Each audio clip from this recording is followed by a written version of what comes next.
முழுமதி அவளது முகமாகும், மல்லிகை அவளது மனமாகும், மின்னல்கள் அவளது விழியாகும், மௌனங்கள் அவளது மொழியாகும், மார்கழி மாதத்து பனித்துளி அவளது குரலாகும்,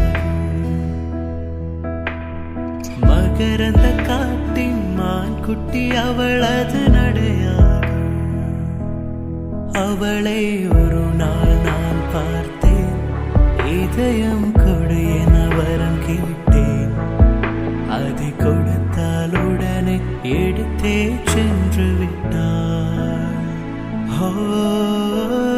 முழுமதி அவளது முகமாகும், மல்லிகை அவளது மனமாகும், மின்னல்கள் அவளது விழியாகும்,